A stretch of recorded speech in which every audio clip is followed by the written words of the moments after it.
नमस्कार दोस्तों, मैं सचिन कुमार आप सभी दोस्तों का आपके अपने YouTube चैनल इंग्लिश एक्सपर्ट में आप सभी का मैं दिल की गहराइयों से बहुत बहुत स्वागत करता हूं। दोस्तों, आज की वीडियो आपके लिए इम्पोर्टेंट होने वाली है।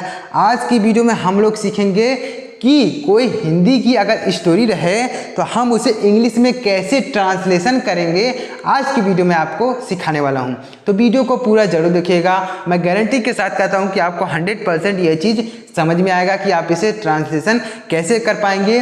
तो ट्रांसलेशन करने के लिए आपको एक चीज़ का आना बहुत ही ज़रूरी है। पहला तो आपको मीनिंग पता होनी चाहिए, यानी जैसे यहाँ पर लिखा गया है पेड़, तो इसको मीनिंग आपको पता होनी चाहिए। कबूतर, तो इसकी मीनिंग आपको पता होनी चाहिए। तो अगर आपको वर्ड मीनिंग पता है तो ही आप ट्रांसलेशन कर पाएंगे। तो अगर आपको वर्ड मीनिंग नहीं आती है, बिल्कुल भी नहीं आती, कोई भी शब्द हो उसका हिंदी अर्थ आपको नहीं पता, इंग्लिश में लिखना हो तो नहीं पता होता है, तो आप हमारे चैनल को सब्सक्राइब कर लीजिए। मैं आपको वर्ड मीनिंग भी सिखाते रहता हूँ कि डेली लाइफ में यूज होने वाले जो वर्ड होते हैं उनको कैसे पढ़ा जाता है, कैसे उनका हिंदी अर्थ क्या होता है, मैं सारी चीज़ें आपको सिखाता रहता हूँ। तो आप हमारे चैनल को सब्सक्राइब कर लीजिए। और अगर आपको वर्ड मीनिंग सीखना है तो हमारे चैनल पर एक प्लेलिस्ट बनी हुई है वर्ड मीनिंग की, आप जाके वही देख सकते हैं। वहाँ से आप बहुत सारे वर्ड को सीख सकते हैं और समझ सकते हैं। तो चलिए देखते हैं कि कैसे हम इसको ट्रांसलेशन करेंगे, देखते हैं। तो सबसे पहले यहाँ पर लिखा गया है एक बार, तो हम इसको एक बार को क्या लिखेंगे इंग्लिश में? एक बार को हम इंग्लिश में लिखते हैं वंस। क्या लिखते हैं दोस्तों? वंस। यानी एक बार को हम क्या लिखते हैं? एक बार को इंग्लिश में लिखा जाता है वंस। वंस मीन्स होता है एक बार। अब क्या है? एक बड़े पेड़ पर बहुत सारे कबूतर रहते थे। तो अब देखिए इनका हिंदी इनको इंग्लिश में लिखना सीखते हैं। तो सबसे पहले हम सब्जेक्ट ढूंढेंगे। तो सब्जेक्ट यहाँ पर एक, इससे हम सब्जेक्ट नहीं बना सकते। बड़े पेड़, इसे भी सब्जेक्ट नहीं बना सकते। कबूतर, इसे भी सब्जेक्ट नहीं बना सकते। तो देखिए, अगर कई सब्जेक्ट का पता ना हो, मतलब सब्जेक्ट मालूम ना चल रहा हो कि कौन सा सब्जेक्ट होगा, तो आप देयर से प्रयोग कर सकते हैं, यानी देयर का प्रयोग सब्जेक्ट के रूप में कर सकते हैं। तो यहाँ पर हम देयर लिखेंगे। देयर क्यों लिखेंगे? अगर कोई सब्जेक्ट ना पता चले तो हम देयर का प्रयोग कर सकते हैं, यानी देयर से हम शुरुआत कर सकते हैं सेंटेंस बनाना। उसके बाद आपको क्या लिखना है? उसके बाद आपको लिखना है वर्ब है। तो वर्ब कहाँ है भाई? तो यहाँ पर रहना, रहना एक क्रिया है, वर्ब है। तो रहते थे, तो यहाँ पर जो सेंटेंस है यह पास्ट इंडेफिनिट टेंस में लिखा गया है। ते थे, ती थी, ते थे, ता था, इस तरीके से अगर प्रयोग होता है तो आप पास्ट इंडेफिनिट टेंस रखेंगे। तो पास्ट इंडेफिनिट में वर्ब की सेकंड फॉर्म होती है। तो रहना का क्या होता है? लीव। रहना का हो जाएगा लीव, उसी का सेकंड फॉर्म हो जाएगा लीव्ड। तो यहाँ पर हो जाएगा देयर लिव्ड। यहाँ इस तरीके से इतना बन गया। तो देयर लिव्ड, उसके बाद आपको इस तरीके से बनाते हुए आना है। देयर लिव्ड, उसके बाद क्या? बहुत सारे कबूतर। तो बहुत सारे कबूतर का हो जाएगा मेनी पीजन्स। मेनी हो जाएगा, मेनी मिस हो जाएगा बहुत सारे। उसके बाद क्या आपको बनाना है? पीजन्स। तो PEOGENS, तो हो जाएगा पीजन्स, इस तरीके से।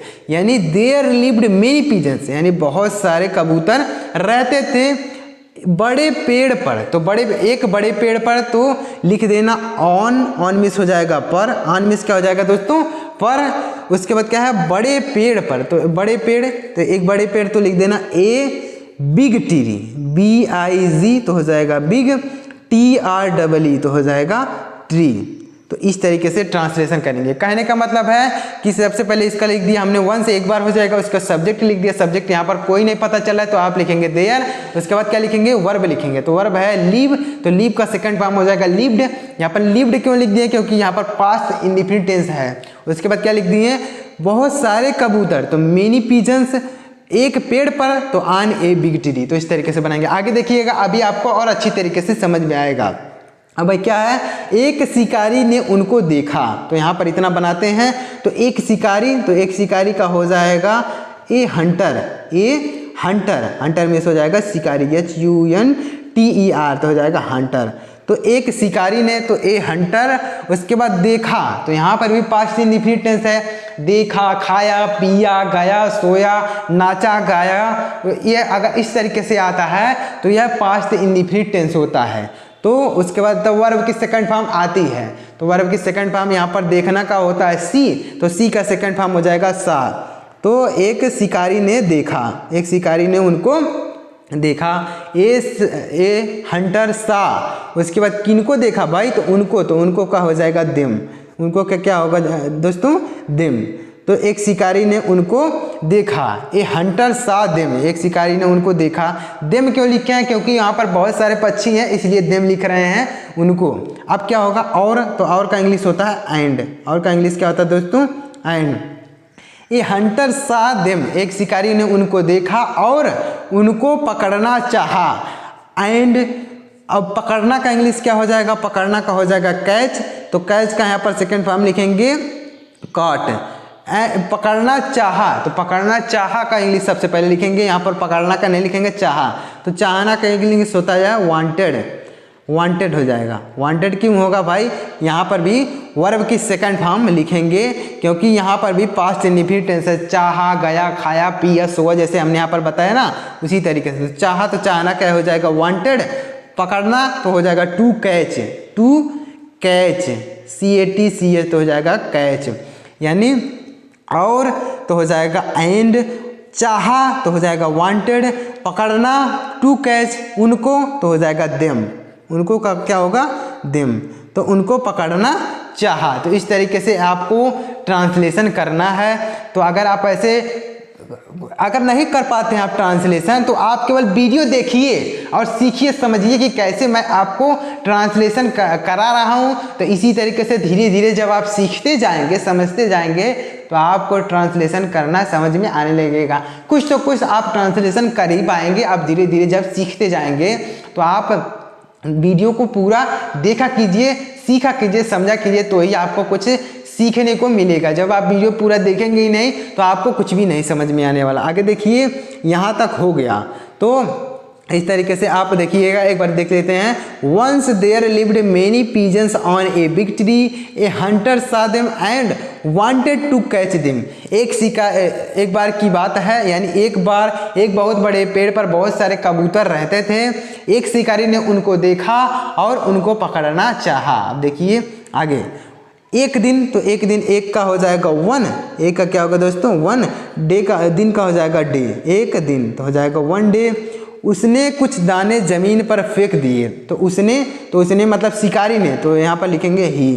तो वन डे ही, फेंकना का हो जाएगा, फेंकना का होता है थ्रो, तो यहाँ पर फेंक दिए, तो यहाँ पर थ्रू लिखेंगे, वर्ब की second form, past indefinite tense है, तो हो जाएगा ही थ्रू।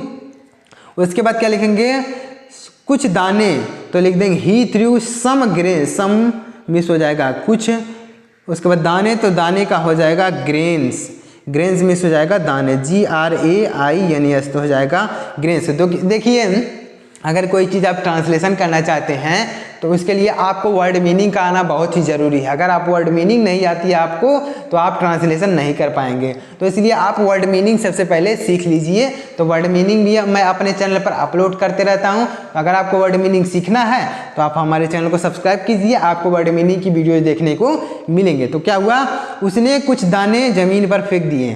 तो he threw some grains on the ground, on the ground, जमीन पर, तो हो जाएगा ऑन द ग्राउंड। तो इस तरीके से लिखेंगे, ही थ्रू सम ग्रेन्स, उसने कुछ दाने फेंक दिए ऑन द ग्राउंड, यानी जमीन पर, और तो हो जाएगा एंड। और का क्या होगा, एंड उनके ऊपर एक जाल बिछा दिया। एंड उनके ऊपर, तो उनके ऊपर क्या हो जाएगा, एंड उसके बाद बिछा दिया। तो बिछाना का क्या होगा, स्प्रेड, बिछाना का क्या होगा दोस्तों, स्प्रेड, SPREAD, तो हो जाएगा स्प्रेड। एंड स्प्रेड, जाल का हो जाएगा नेट, नेट हो जाएगा। तो उसने बिछा दिया, एंड स्प्रेड, और बिछा दिया एक जाल, तो एक जाल का हो जाएगा अ नेट, तो हो जाएगा एक जाल। डाउन ओवर देयर लिखेंगे, ओवर देयर, ओवर देयर का मतलब हो जाएगा उनके ऊपर, तो हो जाएगा, यानी and spreaded A net over them, यहाँ पर देम रहेगा, देयर नहीं, सॉरी, यहाँ पर देम रहेगा, उनके ऊपर, तो मतलब देम है, तो हो जाएगा यानी दानों के ऊपर। तो उसने क्या किया, कुछ दानों को जमीन पर फेंक दिया, उसके बाद जमीन पर एक जाल बिछा दिया। And spread A net over them, और उसके ऊपर एक जाल बिछा दिया। उसके बाद क्या हुआ देखिएगा, अब यहाँ पर व्हेन का जब का हो जाएगा व्हेन। व्हेन कबूतरों ने दाने देखे, जब कबूतरों ने दाने देखे। व्हेन द पीजन्स, कबूतरों ने जब दाने देखे। व्हेन द पीजन्स, PEOGENS तो हो जाएगा पीजन्स। जब कबूतरों ने दाने देखे, सा मिस हो जाएगा देखें, ग्रेन्स मिस हो जाएगा दाने, ग्रेन्स मिस हो जाएगा दाने। यानी जब कबूतरों ने दाने देखे वे उनको खाने के लिए नीचे उतर गए। दे मिस हो जाएगा वे, उतरना का हो जाएगा उतर गए, यानी दे वेंट यानी चले गए। वेंट मिस हो जाएगा चले गए। टू डाउन, डाउन मिस हो जाएगा नीचे। टू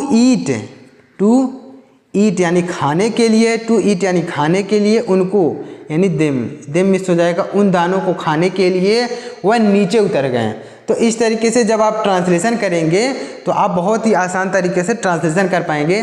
देखिए एक बार फिर से यहाँ से समझ लेते हैं अच्छी तरीके से। जैसे क्या हुआ कि उसने कुछ दाने ज़मीन पर फेंक दिए।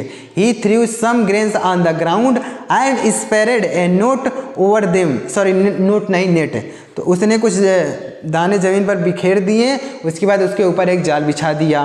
व्हेन द पीजन्स सा द ग्रेन्स, जब कबूतरों ने दाने को देखा वे उनको खाने के लिए नीचे उतर गए। They went to down to eat them, तो उनको खाने के लिए वह नीचे उतर गए। तो उम्मीद करता हूं दोस्तों आपको यह अच्छी तरीके से समझ में आया होगा। तो आपको अगर आप समझ में आया हो तो वीडियो को एक लाइक कीजिएगा और कमेंट में बताइएगा कि आपका वीडियो कैसा लगा। अगर आपको एक बार में नहीं समझ में आता तो वीडियो को आप दोबारा तिबारा देख सकते हैं और सीख सकते हैं और समझ सकते हैं कि कैसे ट्रांसलेशन किया जाता है। और अगर आपको वर्ड मीनिंग नहीं समझ में आती है तो वर्ड मीनिंग की वीडियोस हमारे चैनल पर आती रहती है। आप हमारे चैनल को सब्सक्राइब कर लीजिए और बेल आइकन को दबा लीजिए, जिससे मैं अगर वर्ड मीनिंग की वीडियोस अपलोड करूं तो आपको सबसे पहले नोटिफिकेशन मिल जाए। तो चलिए मिलते हैं दोस्तों अगली वीडियो में किसी नई टॉपिक के साथ। तब तक के लिए जय हिंद, वंदे मातरम।